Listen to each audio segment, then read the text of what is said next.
to Dwayne and Nedia's Food, Travel, and Fun. I'm Dwayne, and I'm back in the kitchen. We recently went to Vegas, and we were at Gordon's Burgers, and we had the best Mexican corn dip. It was just amazing. And I was so blown away by it, and it is now corn season. That's where you can get nice fresh corn. I decided to make it for you, and I found the recipe online, and I even got a few little pointers from our hostess at the time, from our waitress, I should say. And I'm hoping that I can do a nice rendition of what they've made. So stick with me and follow along, and I will show you just how I bring it all together. And only thing I'm going to do, I'm going to get this corn shucked ahead of time, so that because you need 5 ears of corn, you shuck it down, it calls for a good amount of corn, and not a lot of other stuff. One ingredient I will talk about is we're using queso fresco, which is a crumbling cheese that we really enjoy and use for this. And they recommend a cotija, Mexican crumbling cheese, and you can also use a feta. We aren't big fans of feta, and we didn't have the cotija, so we believe that our queso fresco will do just fine for this recipe, and I'm sure it will. So the only other thing, I like onion a lot. It's not included in the original recipe, but it's included in mine. Going to be completely optional, but if you're an onion lover like myself, yeah, maybe you want to try it. I'll let you know what I think. So I'll be back soon. Let me shuck this corn and show you the rest of the process from there. Be back in a minute.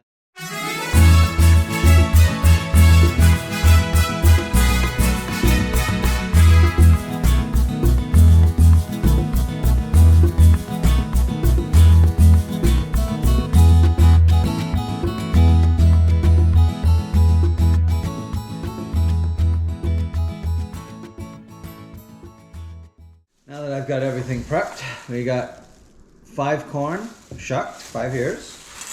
I've got my cilantro, mix that up a bit. Got my cilantro, my onions, my pepper in there, my jalapeños. Got 3 tablespoons of mayonnaise, equivalent to a clove of garlic, maybe a couple cloves, but we use the garlic that is jarred. The chili powder. So it's said to use the juice of 1 lime, and I did 1 lime and it really barely produced any juice, so I used the juice of 2. And this is that crumbling cheese, which I'm going to crumble right now. And it is 2 tablespoons of this cheese. And it cuts right off the block, it holds its shape really well. This has been sitting out for a little while, so it crumbles really easy. I think it would crumble probably just as easily if it were not sitting out, but as I'll show you it crumbles right up. Look at that, no problem.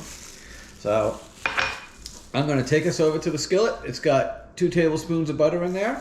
Going to start with the corn, add in the pepper and onion, and then finish off with the rest of the ingredients.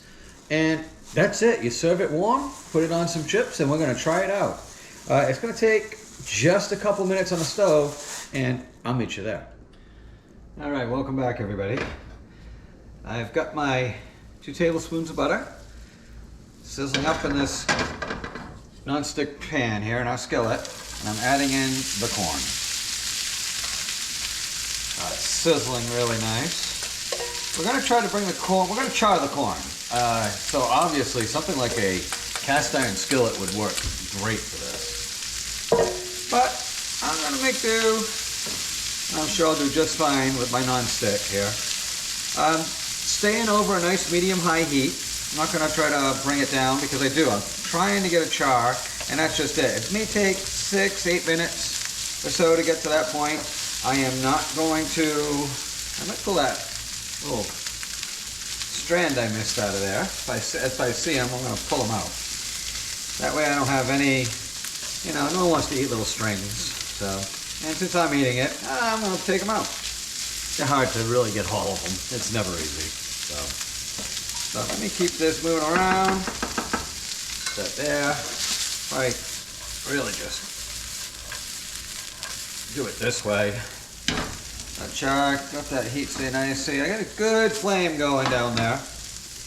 And I want this to go for a few minutes. It's going to cook down a little bit. It's going to start to char, start to brown up a bit. And I'll just keep shaking it up as I go. And this is fresh corn, so no, it won't pop. It'll just char. Cook up and get nice and soft. And yep, there's another one. Those little hairs, they're hard to find. Those strands while you're cleaning, and you clean it and you wash it and you scrub it. And I've seen people who have techniques like they heat the whole ear of corn in the microwave with the husk on, and then it pulls right out and all the strands come with it. And I've tried it and it does work pretty well, but it doesn't get every last strand like people love to show. So, but it does work. I won't say it doesn't. It does make it pretty simple. But I wanted to save the cooking for in the pan, because I don't want to end up with soft, mushy corn. I want to end up with nice, charred, crispy corn. So I will bring you guys back in a couple of minutes. I'm going to let this cook, let this char. I'm going to keep this heat pretty high, and I'll show you where we get in maybe 5 minutes. I'll be back. All right, so you know what? Some of it was trying to escape, so I started using that little mesh. I'm going to try to come in for a nice close-up. And you can see she's starting to char in spots quite nicely. And I think she's actually got enough of a char that I'm going to add in the peppers and the cilantro. So these things can get cooked into the mix a bit as well. I want my onions to cook down a little bit. I don't want them to be completely crisp. I'm going to get them all blended in there.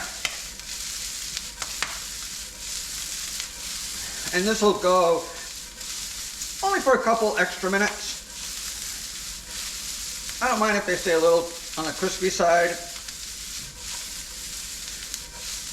But you gotta get them in there. You see, they do add a nice color. Let me cook those down for another couple minutes, and I'll bring you back for the final steps. All right, so it's been about 3 minutes. Onions are starting to get clear. Everything's starting to cook down. And I'm going to start to add the final ingredients.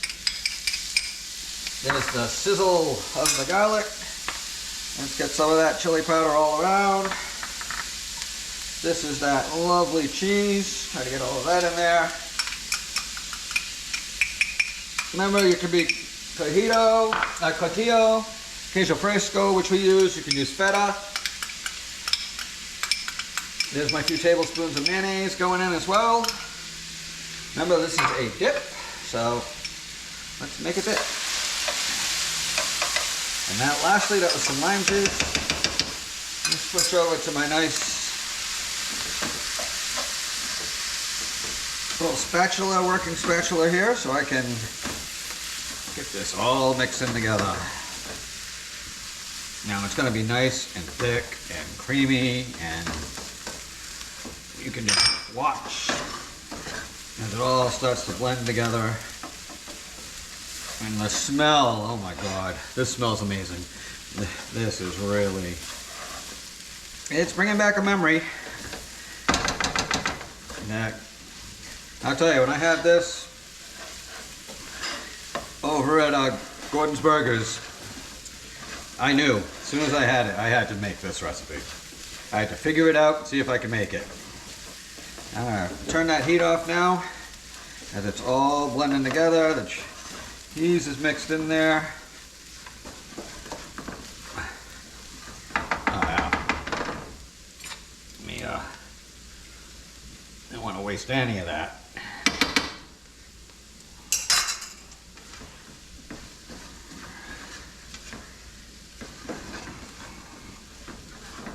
There she is. She is all mixed together. Let me move that into a nice pile.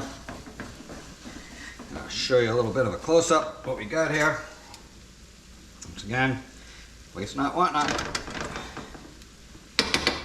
Oh yeah. All right. So there you go. I can't touch that other side because she's going to be too hot, but that is the final product. Let me plate that. We'll bowl it and let's try it out. I'll be right back. All right, so here I am. My beautiful bowl of my Mexican corn dip. And I just got some on a nice tortilla chip, and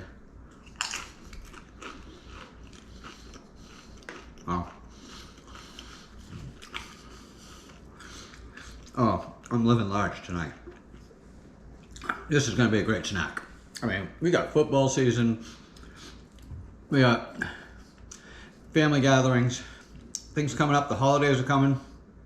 And right now, corn is in season. So this little appetizer, side dish, whatever you want to call it, is perfect for this time of year. And God, I can't really think of a time of year it wouldn't be good, because it really comes out excellent. I was thinking it might actually need some salt, but not at all. It's great just like this.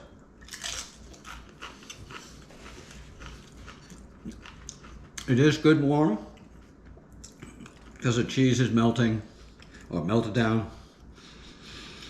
And all the different flavors. You got the sweetness of that corn with the little kick of the jalapeno. And my onions came through. Very nice. I mean, a little zing from some lime. Gordon, you did all right. Great recipe. I am going to sit here and enjoy a whole bunch more of these. And I hope you guys comment below. If one of you guys makes this recipe, let me know, because it really is a good one. And if you come up with any new ideas, maybe different additions to it, share. I'm always up to try and, I modify practically every recipe I ever make. I don't really tend to stick with a set recipe. I'd rather, if I have a nice idea, I like to try it, let it go. So thank you for tuning in. Dwayne and Nadia, Food, Travel, and Fun.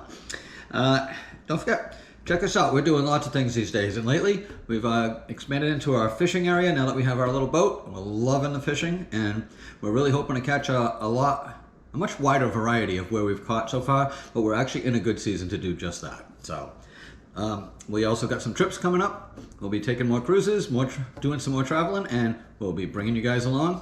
Thanks once again. We're nothing without you guys, so keep tuning in. Till next time. Remember, subscribe, tell your friends, and we'll see you next. A few moments later. I just had to come back.